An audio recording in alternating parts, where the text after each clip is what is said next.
6, 5, 4, 3, 2, 1, 0.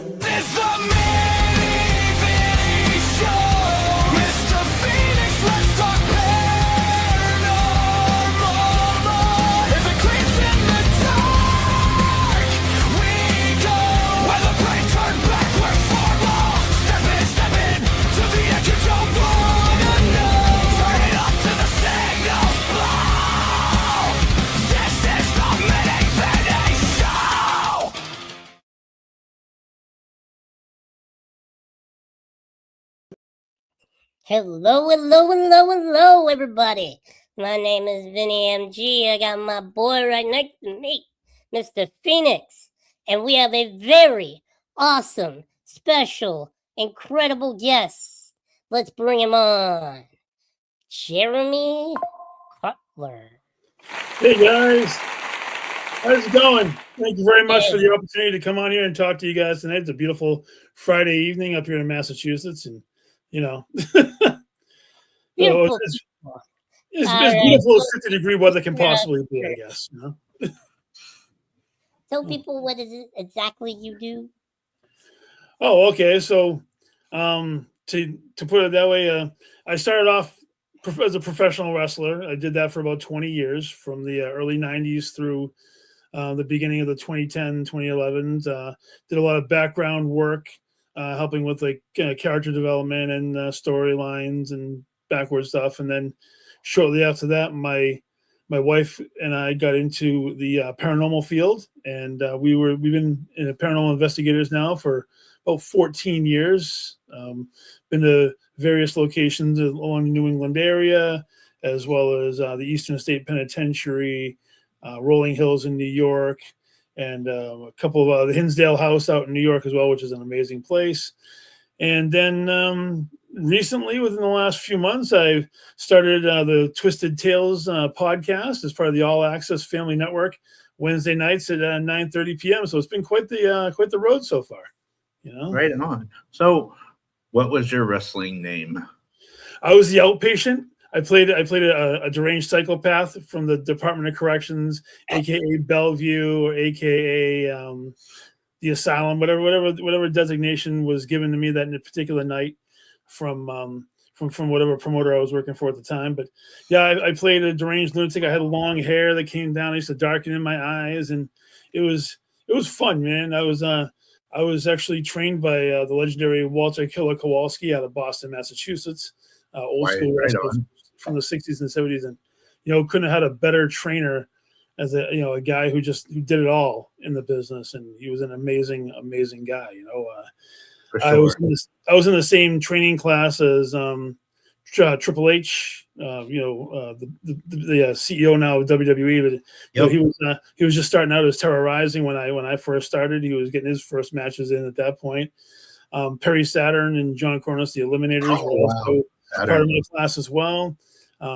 I was able to help out train China. If you remember China from WWE, the eighth wonder of the world character, or ninth wonder of the world, I think they called her.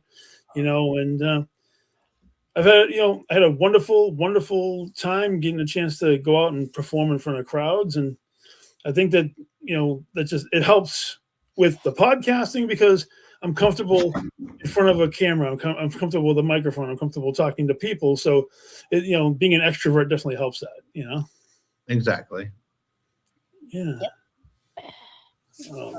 It's okay. I just dropped my phone. It happens, right? Yeah. Did you just say you dropped your phone? Yeah, I dropped my phone. We don't need it.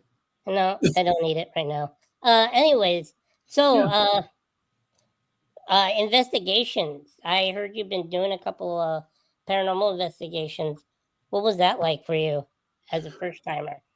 The very first one that I ever did, I think we touched on it briefly, but my wife has always been, I'm just going to tell the whole spiel because it actually helps we'll paint the picture. My wife has always been a huge fan of the paranormal shows, whether it was like Ghost Hunters, Ghost Adventures, Paranormal State, you name them. I think she used to watch them.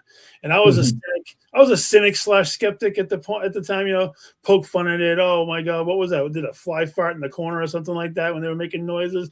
I didn't, you know, just it wasn't my thing at the time.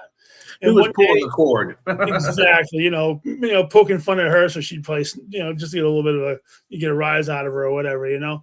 And then one day she's like, I want to go on an investigation. I'm like, what are we going to be investigating? She goes, well, there's an investigation going on at this place called the S.K. Pierce Victorian Mansion. It's in Western Massachusetts. And I'm like, okay. She goes, there's going to be a psychic medium there. I'm like, psychic medium? I'm a psychic triple extra large. You know, I was honestly poking fun. So we get in the car, we drive like the hour to go out there, you know. And when we got there, this place, amazing, immaculate, 3 stories plus. You go inside, and it was still raw at the point. Nowadays they've actually revamped it. They redid it. It's beautiful now, but it was in its raw stages when we went there, you know. And then they give you the briefing of what's going on, and they take us on a tour, you know. So we go up to the second floor.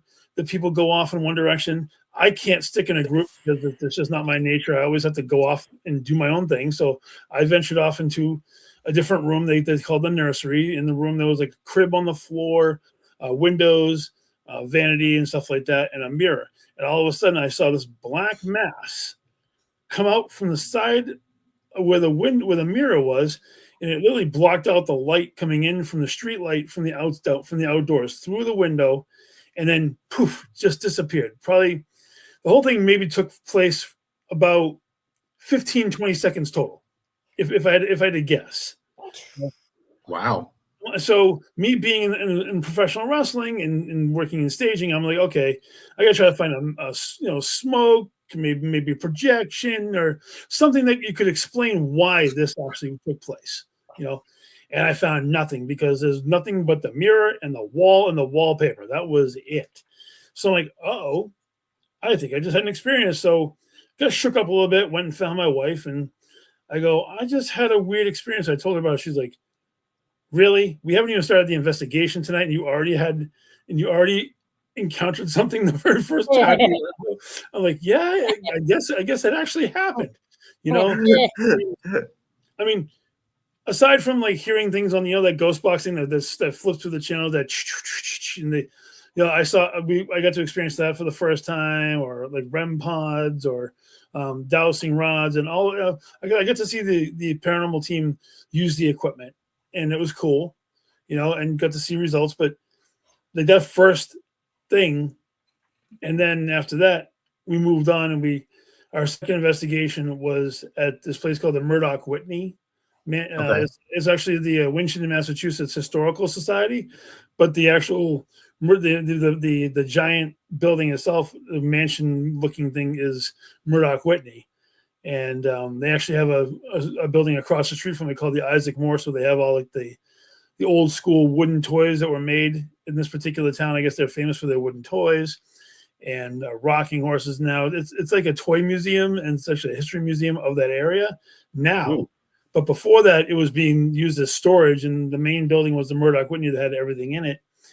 And, you know, got to enjoy a little bit there, you know, got to hear some EVPs and whatnot and so forth. But yeah, Vinny, my main introduction to the paranormal was a bizarre one, to say the least, for somebody who had no inkling of ever wanting to be involved in the paranormal to begin with. And that was, I'm going to say like 2011. I'd say like 2011. Yeah. So, you know. Yeah, no, I hear you. It's when you're meant for something, you're meant for something, though. So. Yeah. You're definitely not wrong about that. I mean, I feel that I've been given an opportunity to go to a bunch of different places. My wife does. My wife does all like the picking out of where we're going to go and stuff, because, you know, she's good at all that. So she's like the planner. And she plans everything out. At one point, she was calling herself my booking agent, because she was booking us to go to different places. It's just, we poke fun at each other all the time like that. So it's just nothing new there, you know. And you know, then there was like the touching. You'd get like the feel on your arm, or the tug of your shirt. The tugging of the shirt happened quite a bit, and then like the poking, or the one night that we were at SKPS for a different investigation, and some people were instigating the spirits up in this area that you're not supposed to, the billiard room, in the closet, which some bad things happened back in the day, and they irritated the spirits that were in there. I didn't know that because I was in a different room investigating and doing my thing, and then I went into that room after they had gone in and bolted out of there, and I got scratched up by a ghost, or I think a spirit, and then all my energy like drained out of my body. I staggered downstairs into the kitchen, and I drank like 4 bottles of water, and I'm sitting there at the table, and I asked my wife, I go, is there something wrong with my neck? And she looked at my neck, had scratch marks all the way across it, like 10, 12 scratch marks going across the back of my neck, and my face was white. It took at least about a half an hour. I drank like this, or like 4 20-ounce bottles of water just to get some semblance of order back, you know. And that was the first kind of negative experience that I had, but it was because somebody else had provoked a spirit, you know. And Go figure. anybody who ever does any investigations, don't provoke the spirits. They're not there for your entertainment. They live there. That's their home. Yep. You know, and that's the main thing that I always try to explain to people. It's like, you're going into their home. You're going into, or where they worked if they passed away at a place you're going to that they worked at, or anything like. You're going to a place that they're comfortable with, that they're still there, and you wouldn't want them to walk into your house and smack you around and sit at your table and call you all sorts of names. So why would you do the same thing to them? Exactly. That's my personal feeling on it. I'm very serious when it comes to respect. You know? Yeah, and it is. I agree. And doing, and I always say this, is no matter what you do in life, no matter what it is, you always do it humbly and respectfully, because you never know what's around you. You never know what is being affected by your stupidity or by the fact that you are oblivious to everything. So you will always go in with a manner of respect. Always. No matter what it is. Absolutely. See, I think some of them, though, go and provoke them because they watch it on TV.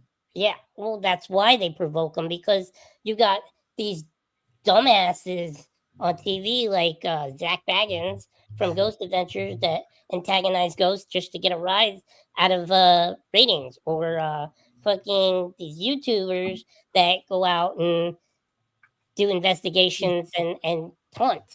And no, I agree with you guys entirely. You know, there's a lot of individuals in the paranormal, and I'm not going to name any names. I do know some, and I'm even friends with some of them that try to get a rise out of the spirits so that they can get recordings, they can get evidence, so to speak, and they can parlay it into their 15 minutes of spotlight or something along those lines. Whether you're dealing with an enchanted object like a haunted object, or whether you're in an asylum and you're trying to get the residents there to try to talk to you, and sometimes you try to make it interesting because you want that major thing. You want to get like groundbreaking evidence that maybe nobody else has, and there's a lot of people out there who really want that 15 minutes, so to speak. So, I call it 15 minutes of shame. 15 minutes dumb stupidity. But another real quick, if you go out there and you get the evidence the right way, the proper way, and you have that evidence and you parlay that into getting your stuff, I respect that, because you got the evidence the proper way. You had respect, and the spirits talk to you. If you have that evidence and it gives you what you want, I have no problem with that, honestly, because you went about it the right way. You treated the spirits the way that you would want to be treated, and you got the evidence the proper way. So something, you can use that for whatever you want to use it for. I mean, exploitation, I don't really care for that, like blatantly, but if it gets you a spot on a TV show like a lot of people get, or whatever, as long as you do it the right way through proper through proper channels and respect, then I can't fault that. I can't fault that part. Yeah. I mean, yeah, you got to understand something. It's you're not only doing it for entertainment, but you're doing it for scientific proof. You're doing it because, and I hope these are the people that are out there doing it for that reason, is because you want to know what's after this. You want to know. No, I agree. Because it's an unknown subject, and there are theories and hypotheses and all sorts of wild accusations that go around reincarnation, another realm, another world, whatever it is. Reincarnation, past life regressions, all those kind of things. And I agree with you wholeheartedly, man. Wanting to know if we are allowed to know what the afterlife holds for us, when it is our time to leave this physical realm, what is next? If we're allowed to know, then I'm hoping that someday somebody can tell us. But as well as I can tell you guys what I say to everybody else, we as a field have barely even touched the tip of the iceberg when it comes to the paranormal. No, we haven't. And that's what's so amazing about the paranormal, because paranormal can be anything. The paranormal can be something so unnatural to us, but is actually natural and occurring in the world today. So you're right. Now it's messed up because we have AI, and AI people are using that and turning around and faking so much that it's just unreal. Yeah, AI is, in my opinion, the next level of faking things. I mean, you've seen all the Bigfoot videos of some dude wearing a fucking monkey suit running through the woods in grainy footage. You've seen the fake alien. There are some real alien footage out there that the government has even agreed upon that is actually real. They actually have that's real. But back in the day, they used to have the flying saucers on the end of a stick. I apologize if I have a little colorful language once in a while. It's just how we're not rated. We're good. I mean, I cuss, so I just want to make sure, because sometimes when I get my point across and I'm really passionate about something, I'll throw a little bit of colorful language in there just because it's just how I feel about it. Never heard of being called colorful language though. Yeah, the whole point is like there's so many ways to get real evidence, like real. If you're into evidence. I myself call myself a paranormal communicator because I'm interested in the stories that they have to tell me. Yeah. And I'm not interested in getting it on recordings. I'm not interested in any of that. I'm interested in when I go to a location, I want to know, like, what's their stories? Do they have something they want to talk to me about? Do they want to interact? I'm not an investigator. I mean, I'm not trying to get evidence for a police file, or I'm not trying to put these ghosts on trial or any. To me, investigator can go many different ways. The word. I prefer a communicator because that's what I'm doing. I'm going in. I want to know what their stories are. I want to learn about them. I want to get like real, real communication, real answers. Sometimes I want to get the nitty gritty, the real stuff, the stuff nobody else gets. So what is your favorite way to talk to spirits? Originally, I mean, I don't mind using my phone and going. I'll hit the if you go in like your, when you're taking pictures on the camera and you go to the video part of your phone and you put the video thing down and you get like a group of like 3 or 4 or 5 people and everybody asks a question, and then you wait 5 to 10 seconds and you go to the next person, and then when you're done, you shut it off and you go back and you replay it. To get like to get some. Never done that. Yep. Yeah, it's like a EVP session. Yeah, kind of, sort of. But you know what?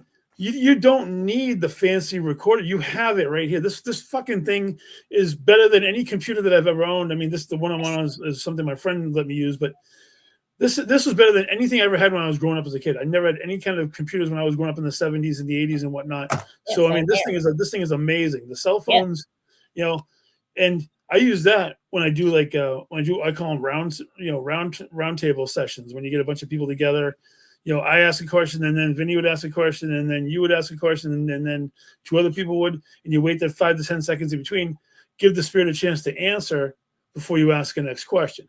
And always make sure that the next question is a little different than the one before that. 'Cause sometimes people aren't paying attention and they ask the same stupid ass question twice in a round.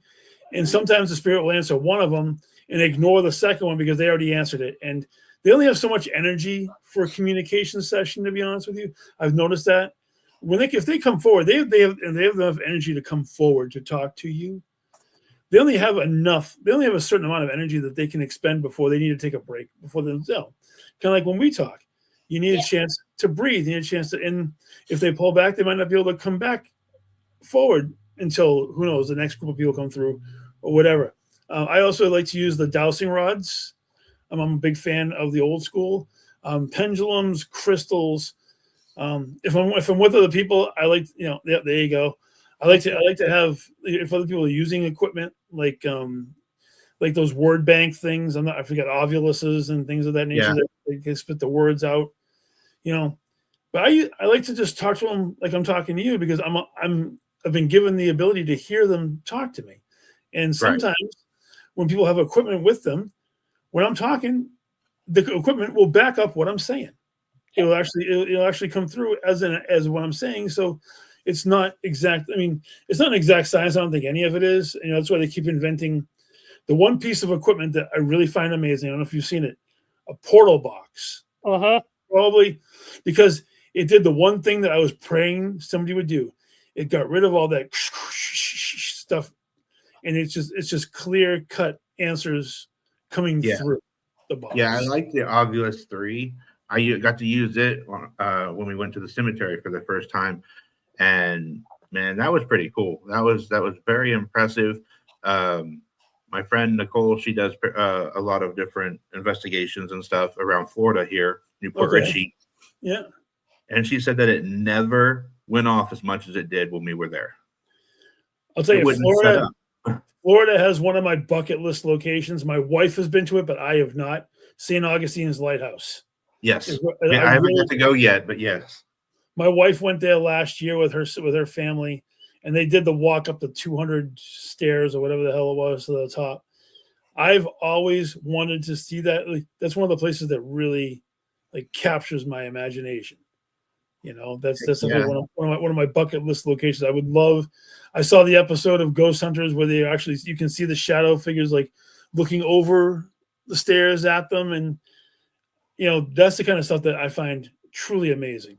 Natural locations like that, surrounded by water, so the energy is intensified more than it is on dry land. Water always intensifies the paranormal energy, all of the otherworldly energy. It seems that, or any kind of water source, definitely increases the energy level. Vinny, don't worry. If we go set up our investigating, I will put you on a strap on my back and carry you up those 200 some odd stairs. You better. I ain't walking up 200 stairs. Look, I hate walking up my 6 steps to come in my room. You think I'll walk 200 stairs? You're out of your mind. I think it's 200 and something stairs. I don't know exactly what the number is, but I know that they mentioned it a couple of times in one of the specials. I'm like, want to go there. Don't know if I can handle the 200 plus stairs, but I definitely would love to just be in the presence of that lighthouse. That's that's one of my right. I would love to go. They have a boat, a haunted boat in California called the Queen Mary. I've seen videos of that. I have friends of mine who have actually investigated on the Queen Mary. They say it's off the chart. Everything you see, even that Portals to Hell show. Yeah. It was one of the eeriest, the creepiest, and the craziest experiences I ever had when I was 18. I went and I spent the night with a couple of my friends. We've got a room and it's cheap. You can spend the night on the boat for $20 for one room. It's not expensive. And it's the experience you get from it is just insane. It is crazy on it. That's Yeah. crazy. I mean, you know, my other bucket list. Well, one of my other bucket lists is Alcatraz. I would love to Oh, actually tour oh, Alcatraz. oh, You know, I want to go there too. I would love. See, that's the kind of stuff I like. History, things that were involved in the history, things that show America's proud past. I guarantee you that the energy level in Alcatraz has got to be crazy. Oh yeah, it has to be. It would definitely be a See, lot of fun. That would be a lot of fun. I want to investigate some areas and try to find some of the little people. I really do. Like Vern, he passed away. I would like to try to like talk to him, or the Munchkin that committed suicide, On the Wizard of Oz. or the Wizard of Oz. Yeah. What was so bad that made him want to do that? The paycheck, most likely. I mean, I've read the stories about what happened to all those actors on The Wizard of Oz, and although I still love the movie to this day, I still can appreciate even watching it to this day, even in my early 50s. I make it a point to at least check that one out like once a year, just because it's a masterpiece. Yes. It's almost 100 years old. But the friggin' dog got paid better than all of the dwarf actors, or all the little people actors. The dog, Dorothy's dog Toto, got paid better than all of them. Ridiculous. Yeah, can you believe that? The way they treated the people from Munchkinville. Yeah. Yeah, I saw that. The Munchkins got treated horrendously pay wise, and They were Wow, I didn't verbally know and that. physically. I would Some of definitely them have were physically abused. Some of them were harshly verbally abused, and they weren't even getting paid the amount that they were promised they got paid. I actually know one of the people that's still alive today that played in The Wizard of Oz, and really, he said it was the worst experience he ever had acting in his life. Well, oh my god, that's what they all went through was quite an amazingly brutal experience. yeah. Yeah, I mean, I'm sure that hanging had to have something to do with some of that kind of stuff. No, I don't think he did. But at the same time, he really didn't do anything to stop it, did he? No, Or to correct it? No, because all he cared about was getting that movie out on time. Did you know that's that true. Wizard of Oz is the only movie to ever get scheduled to come out and actually come out on time in movie history? Really, Yep. I did not know that at all. Yep. Wow. So you were mentioning bucket lists. Let's change it for a second. If Sure. you had a live person and a person that's passed away, Yeah. which two would you pick, or which one? Who would you pick for those two areas? As far as Like the- anybody, like famous wise, like I would say like Ozzy Osbourne just with passing away. so if I could communicate with like a celebrity, Yeah. honestly, I mean, there's a couple. I mean, Ozzy, but he hasn't been gone like long enough, I don't think, to. I mean, I'm sure everybody in the world's already been trying to talk to him ever since he's passed away. Right. Michael Jackson. Yeah, I was thinking Michael Jackson was a big one. That's a good one. John Belushi, big fan Ooh. of John Belushi's from back in the day. Any of the 27 Club, like friggin' Janis Joplin or Jimi Hendrix or Jim Morrison, or Good job. there's so many, like, those people were so ultra talented. Chris Farley, if you want to go into the 90s, Chris Oh, Farley. really? Yes, that's a good one. One of my personal favorites who died tragically, Robin Williams, Mhm. because of, Yeah, more I don't know recently, how a man. Robert Carradine, Louis Skolnick from Revenge of the Nerds. Robert Carradine just died about a week or two ago, or was Okay. it was maybe a week ago that he passed away. Yeah, and we just and like we were talking earlier, we just lost Chuck Norris. Yeah. Yeah. Literally earlier today, before we even had this conversation, Chuck Norris unfortunately passed on. Passed away. Yeah. But no, I mean, any of those guys like Belushi, one mind that would be interesting to pick if you could from the other side, Andy Kaufman would probably be a very intriguing Wow. mind to pick because he did so many things to twist the reality of comedy and acting and overall stage performing that, I mean, if you ever saw the movie Man on the Moon with Jim Carrey, what and how well Jim actually portrayed Andy Kaufman down to like even being called Andy off camera and all of that kind of stuff. I watched the documentary. I thought it was an amazing thing. But Kaufman's work and the stuff that he did, and the more people wanted him to do his popular stuff, he was like, you know what? Fuck you. I'm going to sit here and just read The Great Gatsby while you can sit there and drool on yourselves for 10, 20, like 4 or 5 hours. That's actually in the movie, but geniuses like that, your Robin Williamses and your Richard Pryors and your Rodney Dangerfields, I love comedic geniuses and musical geniuses, and it's hard for me to pick one particular spot. If I'm going to go wrestling wise, I'd love to actually have a communications with Macho Man Randy Savage because I was a gigantic Macho Man Randy Savage fan in the 80s and the 90s.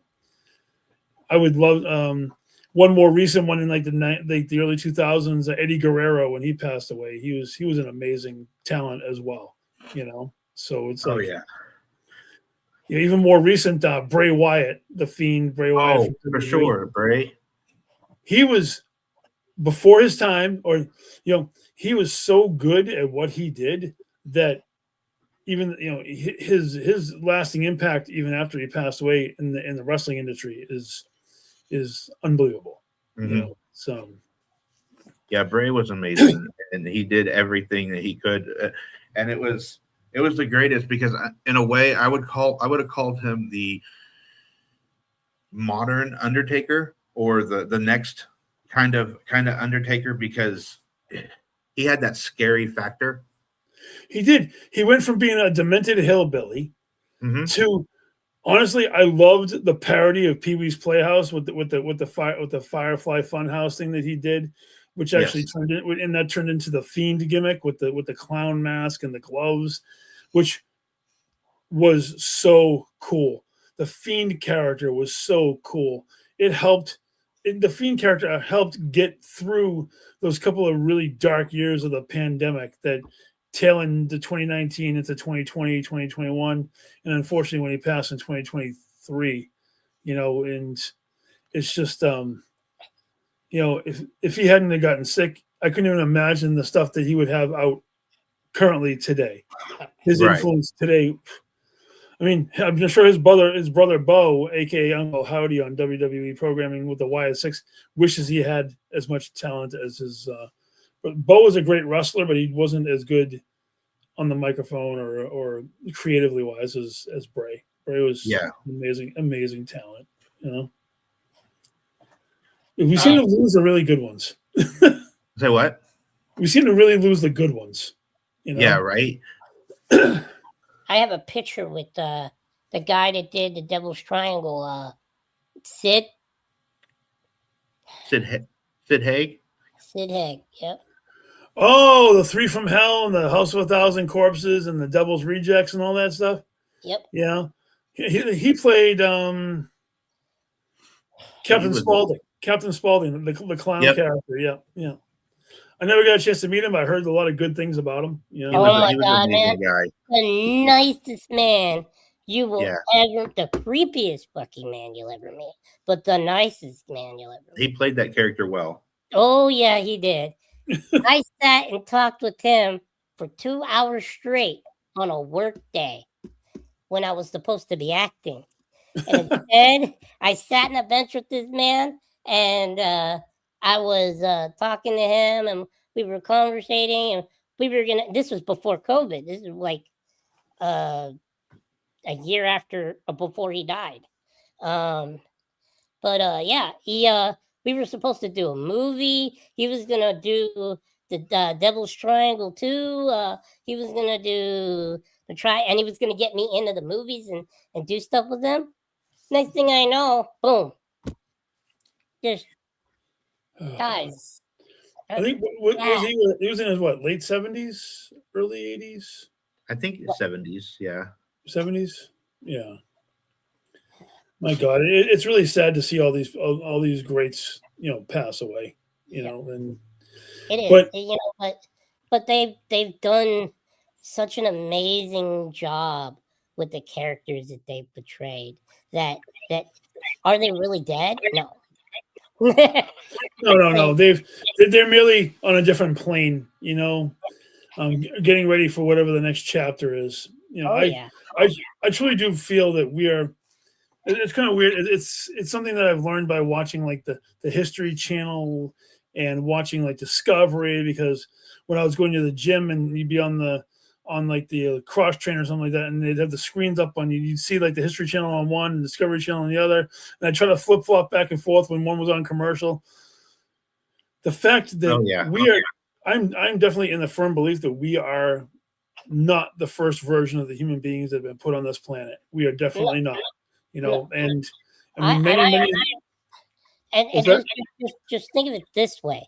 I mean, when we pass away, we talk about our souls leaving our body and going to a different plane. I don't call that passing away. To me, that's not dying. That's evolving. That's becoming something more instead of less. It's true. And whether or not you move on to a different adventure somewhere, or you end up re-inhabiting in a different body and starting all over again, and getting your mind wiped, technically speaking, and then sometimes things get leaked, and that's where deja vu comes from, or that's where past life regression comes in. It's kind of funny. I don't know if you're familiar. Like I said, I dabble in like TikTok videos when I have downtime, and there's a guy on there, Bashar. Have you ever seen Bashar? Huh. He's this bald dude. I forget what his actual name is, but he channels an alien being named Bashar, and he actually breaks down everything that goes on with humans and humanity, and it's quite an amazing thing. And every time his videos come on, it's like people ask him questions about, am I going down the right path? He's like, well, you're going down the path that you're supposed to go down, because this is the path that is meant for you. And then eventually, when this goes by, the reality as you know it right now, once you leave your physical form, you're going to go back to the other plane, and then it's quite an amazing, it sounds weird, but if you get a chance to try to find some of his videos through like TikTok, I'm not sure if he's on YouTube, mind you, but it's enlightening to hear it from a perspective. He's channeling a being of a higher realm, and they're telling you, don't be afraid of death. Death is just the end of one particular chapter. Yeah. And everything like everything you're supposed to do is already mapped out for you. It's just you need to go down a particular path. Like if you choose that, you want to eat something different than what you normally do, go ahead and do it, because that's what you're supposed to do. And everything has a purpose. Everything is lined up. Nothing is supposed to be a surprise or any of that kind of thing, because you're meant to go down a certain path. You're meant to deal with certain people, and yeah. He'll be right back. He's dealing with the skinwalker dog. It's all good. It's all good, man. I just find it very interesting, because the skinwalker again.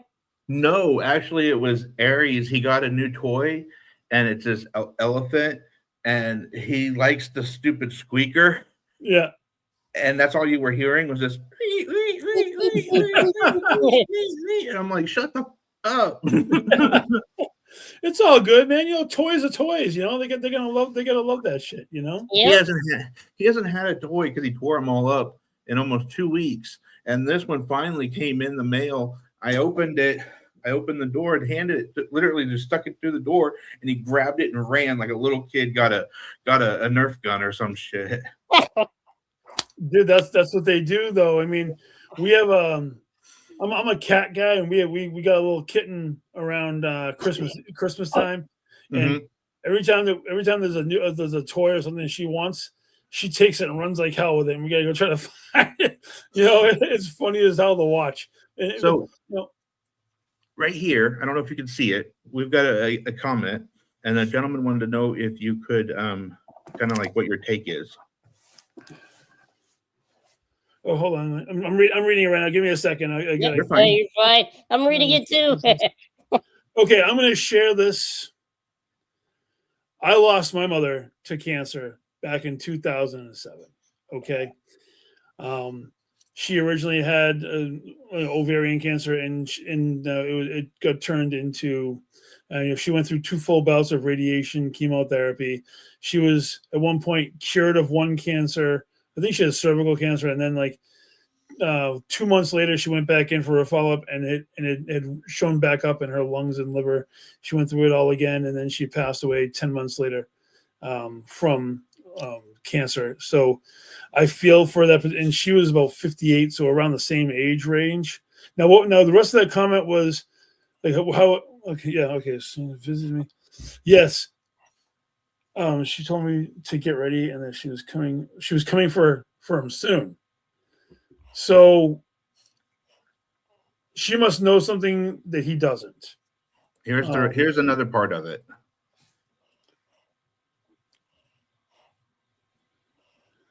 Okay, so it might not have even been mother, but it could have been an energy that took the form of and tried to get in with them. That's a possibility. Well. I didn't think of that.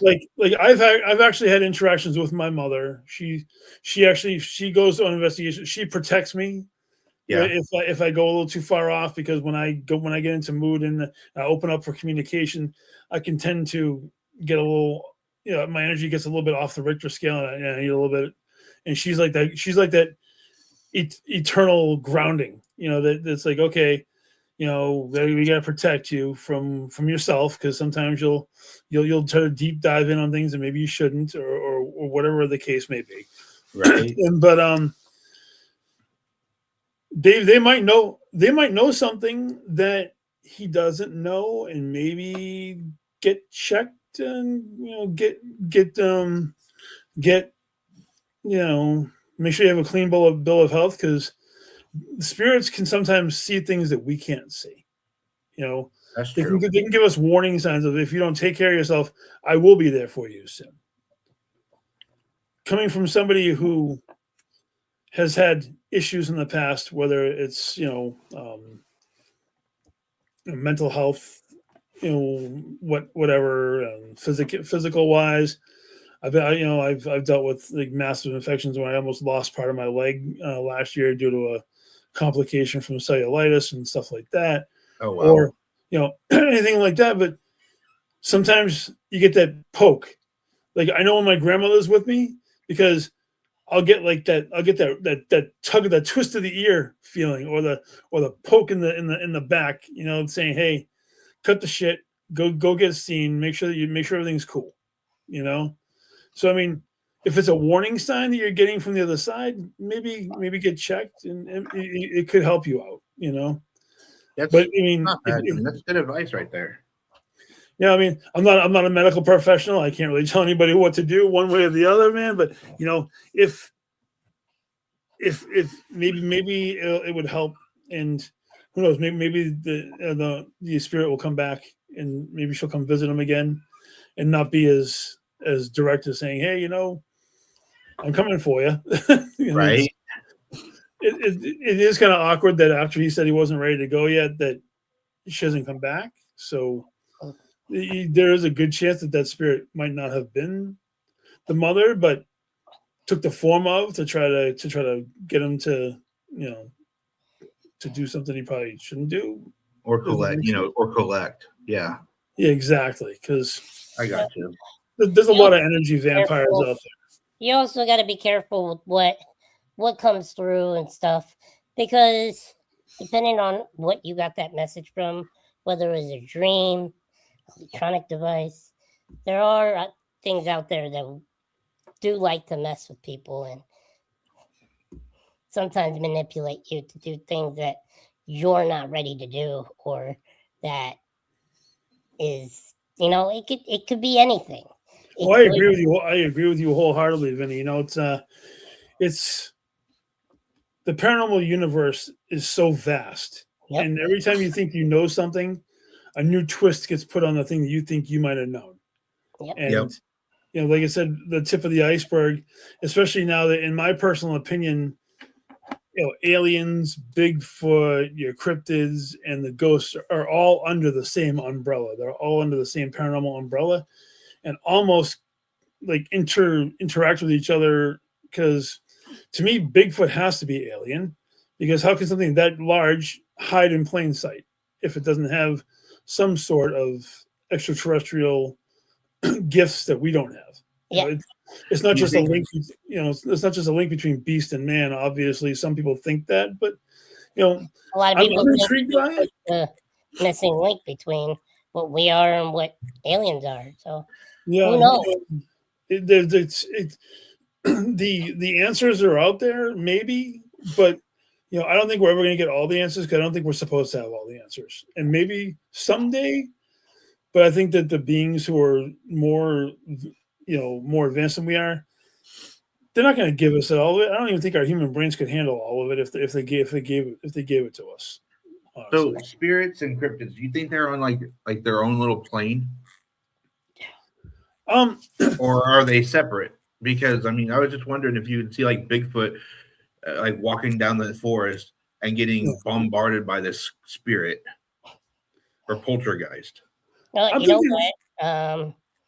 I think cryptids have the ability to cross to the spiritual plane. Yeah, I do, because I think the spiritual plane is just another form of an existence. It's another world within a world within a world. Yeah, and if you ever go to like a location and you wonder why, if you go into a room that certain spirits don't interact with other spirits, it's because they exist on different timelines in the same location. So you'll have you'll have a woman who passed away in like the 1800s, and in that same room you could have a man that had gotten either passed away in like the mid 1900s or whatever, and they're not going to see each other, because although they're both in the same room, they're on different timelines. Kind of like we're in the current timeline. They're from different, and like there's layers upon layers of timelines that go back all the way to the formation of mankind. That we have never even experienced, because they're so far back. But it's, to me, in like you said, cryptids or Bigfoot or even aliens, they have the ability to weave in between the planes of existence. We don't. Mankind does not have that kind of technology. We don't have that ability. Some of us are lucky enough to be able to communicate on different levels and different layers. Okay. So, because I was always wondering, like, I recently lost my father to cancer last year. Sorry about that. Yeah. And then I just found out, I think it was, last year, I just found out that a good friend of mine, he was like a stepdad, we lost him 2 years after that. I was wondering if like they could meet each other, or if they were like, maybe hanging out and talking, or is it just the fact that it's two different time areas? No, you know what? There's a good chance, if they knew each other in life, that they could on the other side. I'm just thinking like some spirits are from like the 1700s, 1800s, 1900s. Yeah, I get that part. I don't think that they can see each other directly. I think that they probably see themselves as shadows, like normal people would see spirits on ours. But if they pass relatively close together and they know each other, I think that they're probably interacting with each other on the other plane. I wish I could be 100% sure on it, but I like to think that, like, when my mother passed away in 2007 from cancer, and I lost my dad in 2024 to complications from major strokes, that they're within the certain timeline so that they can be together again. I believe that they're back together again on the other side. I truly believe that. See, that would be really cool, because like we lost my uncle a while back too, and I would be really good to know that my dad is actually getting to be with his brother that he like adored and like practically worshipped. I mean, they were inseparable. Yeah, I personally feel that there is a chance. I mean, I think there's a better than average chance that they are together. I mean, we're only speculating. We can only have an idea of speculation on how things work on this side Yeah. because we're not physically there. We get a chance to interact with spirits who want to talk to us through equipment or through abilities, innate abilities, if you have them or anything. But it's only our interpretation of these things. You know, if that makes any sense. You know, that's there's your scientific side of the equation. It's only our interpretation of the equipment or the feelings and things of that nature. Until we've truly moved to that next level, that next plane, we're not going to truly know exactly what happens on that other side. If that makes any sense. Yeah, You know? it does.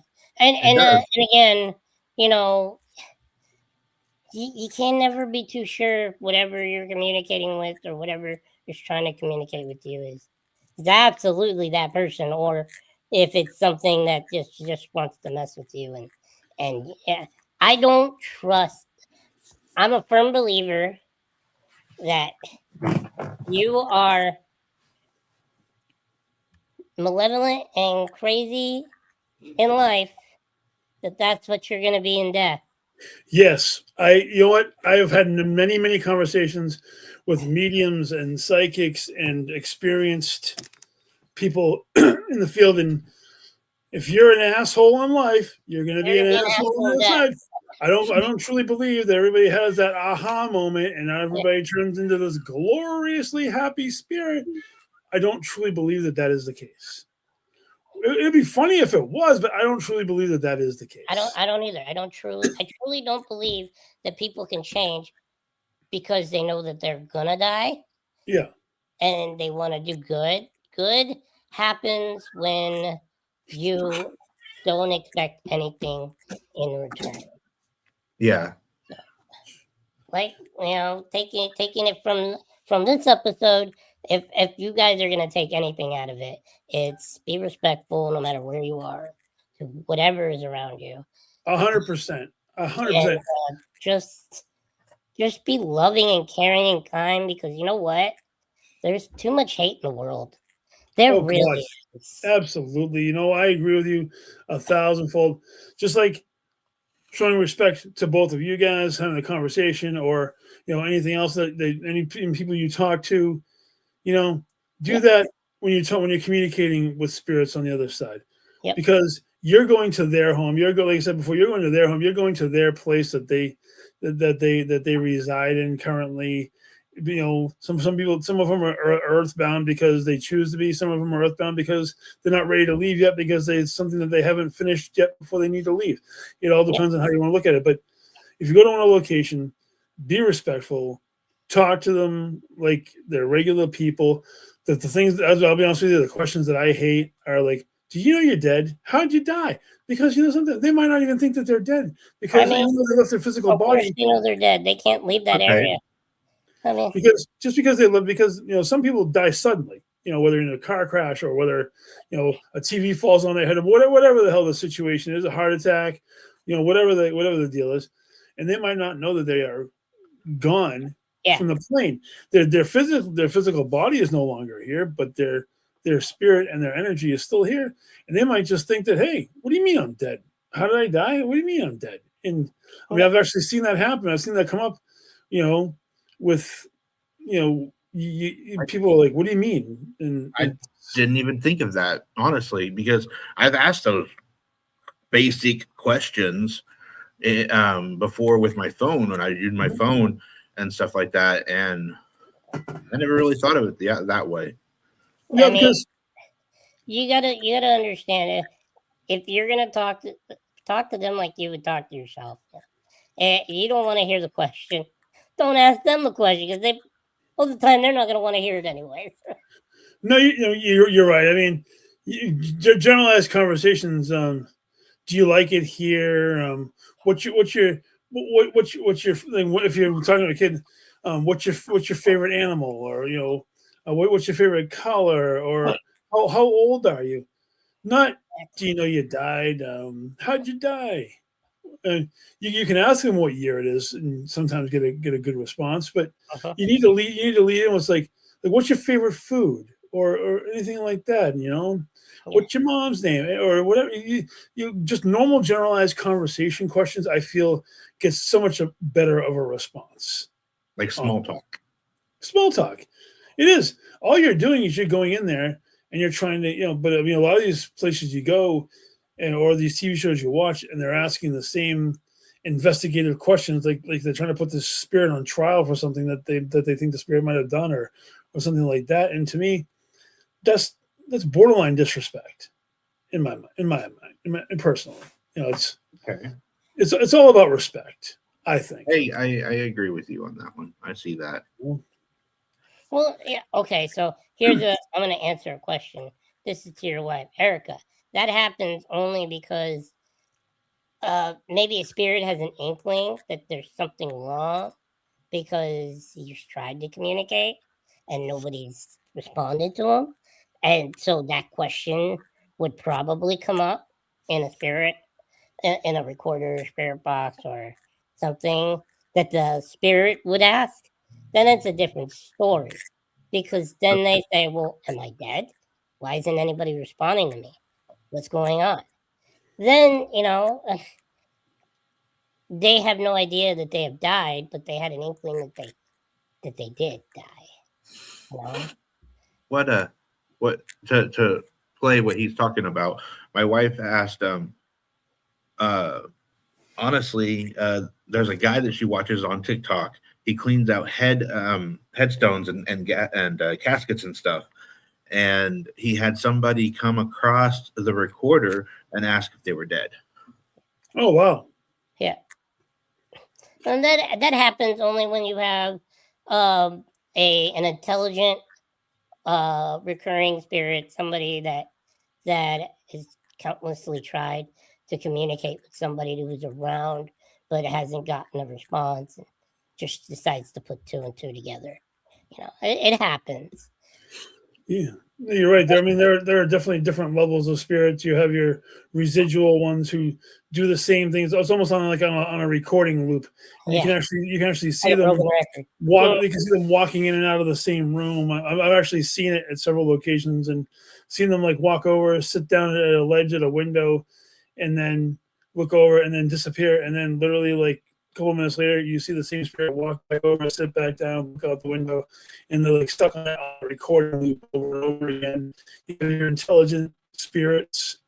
You have your spirits there are spirits that are in the house that are intelligent that just won't talk to anybody because, yeah, they're just not in the mood. Yeah. there are definitely some hardcore negative energies out there. Have you come across anything demonic? Oh, the D word, the dreaded D word. Yep. I have friends who are demonologists, so I'm not going to disrespect the field. I don't feel that everything that's negative is a demon. Correct. I can see that. You don't have to be a demon to be negative. No, I agree, but there are some people, Vinny, out there who anything of a certain level of negative energy considers them to be possibly demonic. The D word gets thrown around a lot. Yes. I have channeled negative because I can actually channel spirits through myself, and I've channeled a negative energy once or twice. It wasn't demonic, but it definitely was next level, stronger than most things I had felt before. I channeled a really big negative energy at the Hinsdale House in upstate New York, which was quite amazing because that thing did stuff with the Ouija board that I've never seen happen in my entire life, which is one of the reasons that I'm very rarely allowed to use a Ouija board, because when I put my hands on it, crazy shit happens. Crazy shit happens. It really does. But no, I really do believe that, like we were saying earlier, negative energy, is basically based off of how the person was. Are there such things as demons and stuff out there? Yes, I do believe that they are.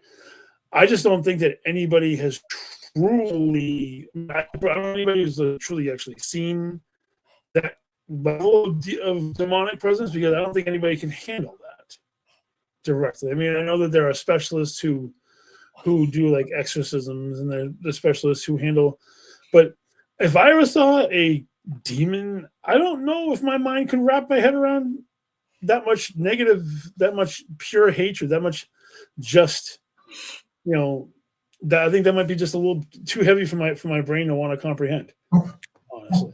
And I get that. And there are things out there in the world that are negative, and of course, and they can portray themselves as demonic or try to trick you into being demonic. You also got to understand, there are things that there are people that worship like demons and devils and stuff. You got witchcraft, you got voodoo.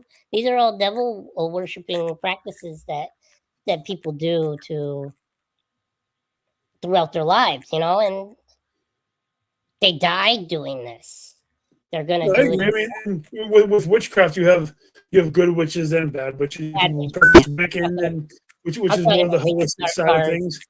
Yeah, your dark art, your darker side of witchcraft. Yeah, definitely. Your voodoo. Magic. I don't even know if. I mean, people. There are a lot of people who do voodoo practices in like New Orleans and things of that nature, and they are. They probably wouldn't think that all of their stuff is based in the devil's stuff either, but I think it's a lot of it's up to interpretation. I mean, it is. It's all up to interpretation. Okay, well, it is 8:00, and this is at a time. Thank you, Jeremy Cutler, for coming on. It was a delight. We want to have you back. Absolutely. Soon, I hope. I'm always available, man. If you guys ever want to have me back, just let me know. I greatly appreciate the opportunity to come on tonight to talk to you guys, and maybe I can get you guys to reverse the script and come on Twisted Tales and come visit me on my show, and that'd be cool. That'd be cool. We'll be there. Yeah, we'll definitely set something up. 9:30s Wednesday night. I figured I'd give a plug to the show before I get out. 9:30 every Wednesday night as part of the All Access Family Network. And you guys have been really awesome on here with you. Thank you very much. I appreciate it. Yep. All right, everybody. Thank you for watching. This was Paranormal Talk with the Mini Vinny Show. We love you all. Remember, keep talking paranormal.